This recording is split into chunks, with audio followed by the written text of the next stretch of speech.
Sublime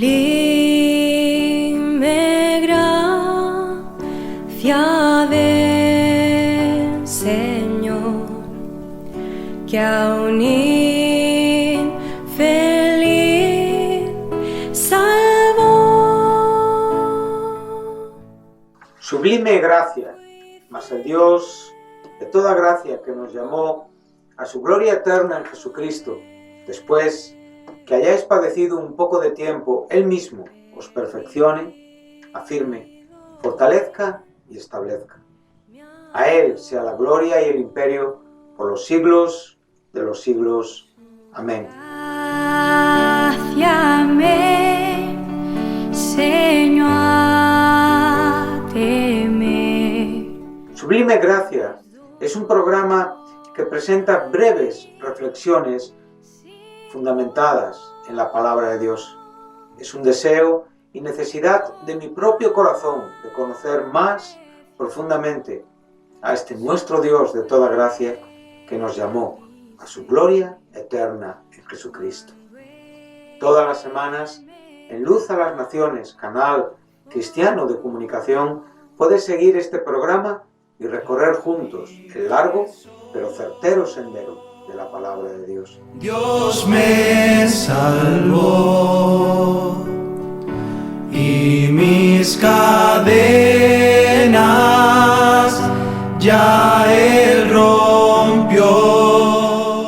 Sublime gracia, porque de su plenitud tomamos todos y gracia sobre gracia. Perdón, sublime gracia, inmenso amor. Es un placer para mí saludar a los oyentes de Radio Luz a las Naciones en nuestro programa semanal de reflexión bíblica titulado Gracia Sublime. Programa desde el cual a lo largo de aproximadamente unos 20-25 minutos compartimos con ustedes breves reflexiones, pensamientos, siempre fundados en la palabra de Dios, en la verdad divina, que buscan alentar, edificar y animar nuestras vidas. A lo largo de estos últimos programas estamos compartiendo, como digo, estas breves reflexiones relacionadas con el Espíritu Santo en una forma amplia en cuanto a lo que Él es y representa en toda la Escritura. Es una gran bendición para nosotros poder contar, poder comprender, poder experimentar y vivir la gran verdad que la gracia de Dios nos ha otorgado, llenando nuestras vidas con su Espíritu Santo. Como digo, posiblemente el Espíritu Santo es en la Biblia un tema que está rodeado de mucha ignorancia. A veces muchas personas únicamente le contemplan como una influencia, algunas personas le contemplan como un poder, algunas personas le contemplan como algo y no como alguien. Se nos olvida que el Espíritu Santo es Dios, que tiene personalidad, que es una persona y que su influencia parte desde una voluntad divina. Él tiene en sí mismo la autoexistencia que se corresponde con Dios. Él es eterno y por lo tanto su participación es desde la eternidad y en el tiempo y hasta la eternidad futura. Hemos podido ver claramente que en el Antiguo Testamento la principal revelación es Dios, por supuesto en toda la Biblia. La palabra de Dios es la revelación de Dios, es la autorrevelación de Dios que comienza en todo el orden en cuanto al proyecto que Él establece en la eternidad y manifiesta a partir de que Él crea las cosas en el tiempo. Cuando Dios muestra su creación y se revela como el Creador, Él está, como digo, introduciendo la propia revelación de Él mismo en toda la amplitud que esta verdad representa. Pero también vimos que en el Nuevo Testamento la gran revelación que tenemos es a Dios revelándose en tres personas, no en tres dioses. Dios es indivisible, es uno. Recordamos las palabras de Moisés en Deuteronomio 6:4. Oye Israel, Jehová nuestro Dios, Jehová uno solo es. El propio Pablo nos enseña en la primera epístola del apóstol Pablo a los Corintios esta misma verdad en el verso 5. Dice que aunque haya algunos llamados dioses, sea en el cielo o en la tierra, como hay muchos dioses y señores, para nosotros solo hay un Dios y un solo Señor, Jesucristo.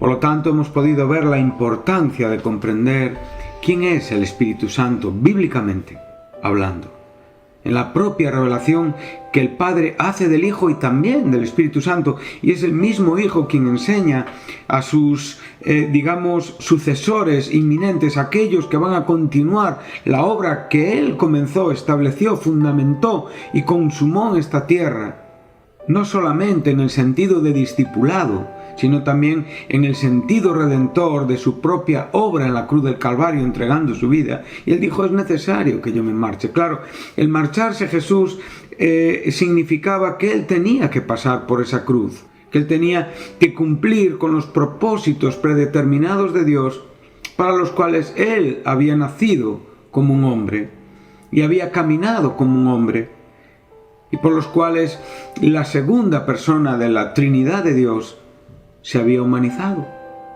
Marchar significa resucitar. Marchar significa ascender al cielo. Marchar conlleva todo lo que representa su obra en la cruz. Y Él les dice, porque si yo me marcho, realmente vais a ser más bendecidos. Vais a tener una bendición más amplia, porque el Padre va a enviar del cielo el Espíritu Santo.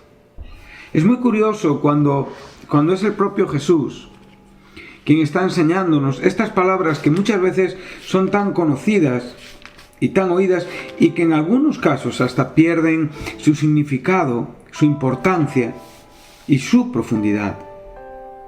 Dice, Él enseña, os digo la verdad. Cuando Jesús está diciendo esta expresión, la verdad, estamos hablando de un término que ya en el Antiguo Testamento es fundamental. En hebreo, emet, que es la palabra para verdad, tiene una etimología y tiene un significado de algo que es perfectamente confiable, de algo que es perfectamente fiel.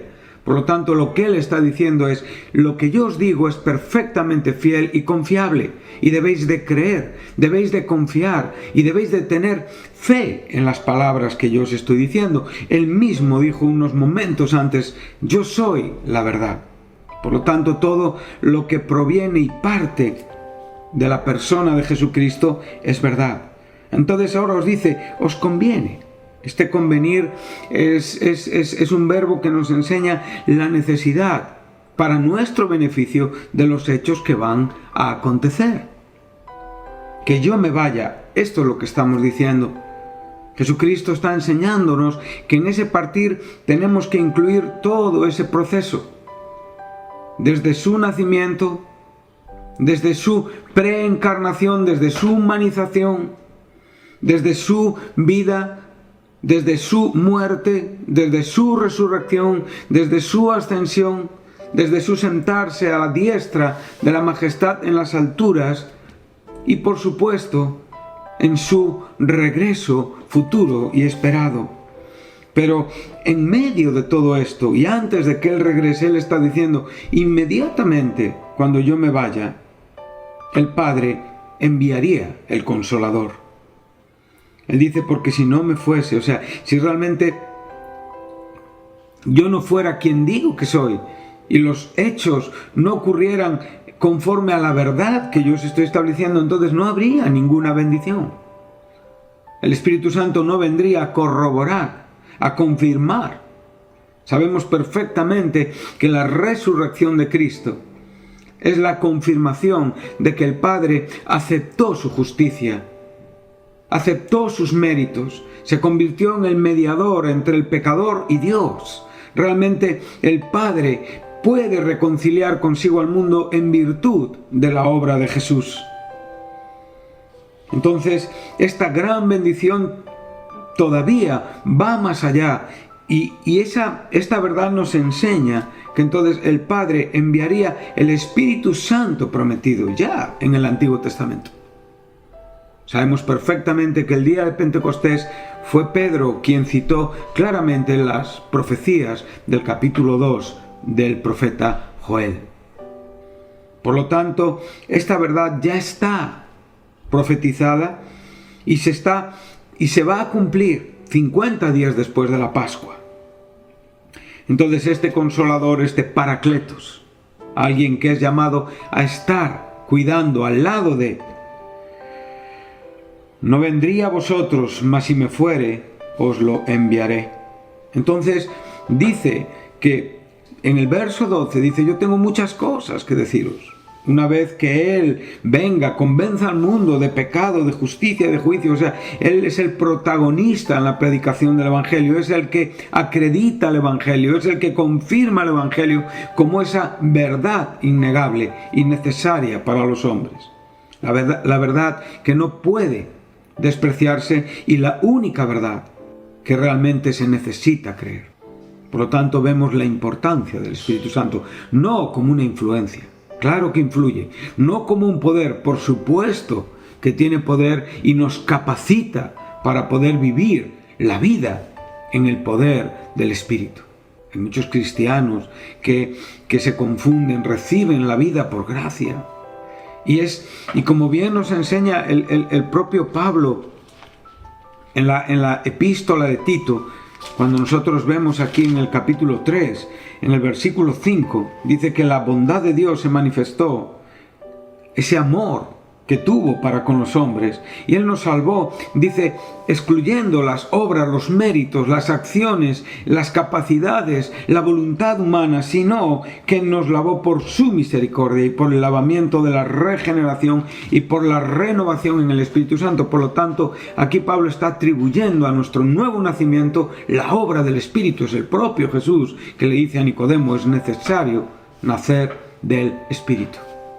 Es necesario nacer de nuevo, es necesario nacer de agua y de espíritu, es necesario nacer por la acción simultánea de la palabra y del Espíritu Santo.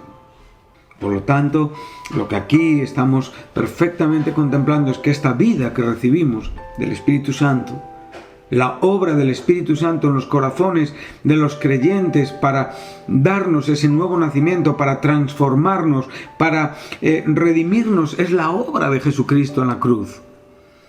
Pero el poder de esa obra se hace evidente, se hace patente, realmente se hace real en el Espíritu Santo obrando en nosotros. Cristo nos redimió, el Padre nos justificó a través de la fe en la justicia del Hijo. El perdón de pecados es en virtud de la obra de Cristo. Pero la nueva vida, el nuevo nacimiento, es una operación del poder de Dios por y a través del Espíritu Santo. Por eso es el propio Pablo, como decíamos en el último programa, que si alguno no tiene el Espíritu de Cristo, el tal no es de él.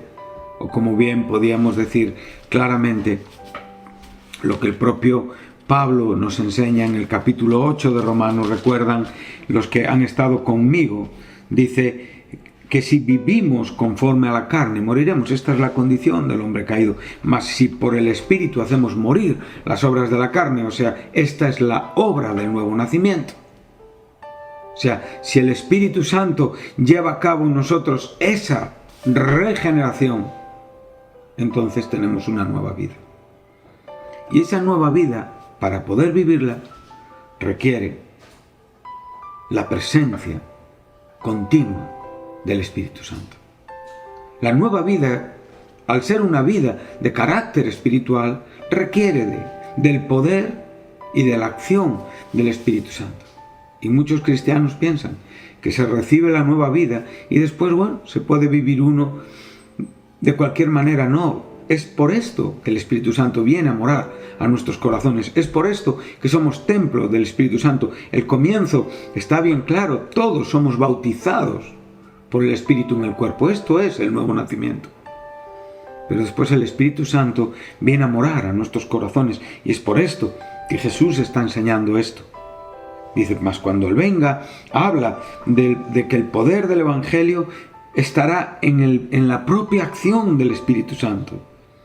Él mostrará el pecado, la justicia, el juicio, todo en virtud y comparándolo en aquello que tiene que ver con la obra de Cristo en la cruz. El pecador comprenderá que es un pecador viendo a Jesucristo. La justicia solo puede ser comprendida viendo a Jesucristo. El juicio solo puede ser comprendido viendo a Jesucristo. Y Él explica: la condición de convencimiento de pecado es por la incredulidad. La justicia es porque el Hijo resucitó. Y evidentemente Él dice, no me veréis más. Bueno, Él lo que está diciendo aquí es que Él sigue su camino en relación con lo que estamos hablando de marcharse, porque sabemos que a Cristo le volveremos a ver. Hay que entender lo que la Biblia nos enseña. Y el juicio también es relativo a cuanto a la derrota de Satanás, aquel que, teniendo el imperio de la muerte, nos tenía esclavos por temor a la misma muerte. Por lo tanto, en la cruz, Cristo juzgó también a Satanás. En la cruz, Cristo sufrió el juicio en su condición santa. Pudo presentar su vida a favor de los pecadores, quienes las demandas de Dios les condenaban por la injusticia propia e inherente de sus corazones. Pero la cruz juzgó al mundo. Y en la cruz podemos ver esa justicia a la que nos podemos agarrar para creer en Dios. Qué importante la obra del Espíritu Santo. Todo esto Jesús se lo está atribuyendo a ese Consolador que vendrá. Dice el verso 12, aún tengo muchas cosas que deciros, pero ahora mismo ellos no podían comprender todo. Sabemos perfectamente que después de la resurrección, de la muerte de Cristo, Cristo durante 40 días estuvo apareciendo a sus discípulos y a otros creyentes piadosos. Y les enseñó muchas cosas con más claridad relativas a su muerte y a su resurrección. Pero ahora Él vuelve a enseñarnos, pero cuando venga el Espíritu de verdad. O sea, aquí está diciendo alguien igual que yo. Él era y es la verdad humanizada. Era importante saber que Cristo tenía que humanizarse, pero no podía permanecer en esta condición aquí en esta tierra. Él se humanizó para morir y para poder vivir en una condición que tuvo que experimentar a través de su humanización. Cristo era el Hijo eterno de Dios desde la eternidad, pero fue el Hijo de Dios en su humanización, por eso es el unigénito de Dios. Esto es relativo a la carne, a la humanidad de Cristo. Entonces, cuando venga el Espíritu de verdad, aquel que va a decir verdad, como Jesús les está hablando la verdad en el versículo 7, Él os guiará a toda la verdad. O sea, todo lo que Él dirija en su intención y voluntad santa nos va a llevar siempre a la verdad, en la misma verdad que tenemos en nosotros mismos. Dice, porque no hablará por su propia cuenta. Qué bonito. Jesús no habló por su propia cuenta. Él siempre hablaba lo que veía y oía del Padre. El Espíritu Santo tampoco hablará por su propia cuenta. Él hablará lo que ve y oye del Hijo. Y aquí tenemos esa sujeción maravillosa, profunda, misteriosa, santa, de las tres personas de la Trinidad de Dios. Siendo un solo Dios, teniendo cada una en ellas mismas la perfección y la totalidad de los atributos y virtudes de Dios, entre ellas pueden sujetarse y pueden mostrar una dependencia. Es increíble. Yo me maravillo ante estas verdades Y dice, sino que hablará todo lo que oyere y os hará saber las cosas que habrán de venir. En mi opinión, aquí tenemos el conjunto de la Escritura hasta Apocalipsis. O sea, aquí tenemos en las palabras de Jesús lo que quedaba por escribir para completar la Biblia, el Nuevo Testamento. Entonces, Él me glorificará. El propio Jesús dijo en la cruz, Padre, yo te he glorificado, ahora glorifícame. Es la relación del Padre con el Hijo. Él me glorificará. Aquí vemos la relación del Espíritu Santo con el Hijo. Él tomará de lo mío, o sea, todo lo que el Espíritu Santo tiene en sí mismo es de Jesús, tiene que ver con Jesús, y Él os lo hará conocer, os lo hará saber. Todo lo que tiene el Padre es mío, y aquí el Hijo está mostrando su autoridad divina, está poniéndose evidentemente a la altura del Padre. Por eso dije que tomará de lo mío y os lo hará saber. Si nosotros reflexionamos en estas verdades, entonces nos daremos cuenta de la importancia que tiene el Espíritu Santo, más allá de pensar que es una simple o mera influencia, o algo que sencillamente se mueve de acuerdo a nuestras emociones o sentimientos. No, es mucho más que esto. Él es Dios. Él ha venido a morar, a anidar en nuestros corazones. El día que hemos sido regenerados, transformados, lavados por el poder de la obra de Jesucristo, predicada, manifestada y enseñada en las palabras del Evangelio. Como bien el propio apóstol nos enseña, habiendo oído la palabra de verdad. Este es el Evangelio. Por lo tanto, reflexionemos sobre estas maravillas, reflexionemos sobre esta gracia y vivamos en esa vida que el Señor ha tenido a bien darnos y otorgarnos con una consciencia, con una constancia, con una perseverancia y con un agradecimiento, donde realmente como templos del Espíritu Santo vivimos la nueva vida en el poder de Dios, en el poder del Espíritu, capacitados por su Espíritu, experimentando sus dones, manifestando sus frutos y mostrando al mundo que nosotros podemos glorificar a Dios porque tenemos la vida que a Dios glorifica. Muchas gracias y les espero en el próximo programa. Que Dios les bendiga.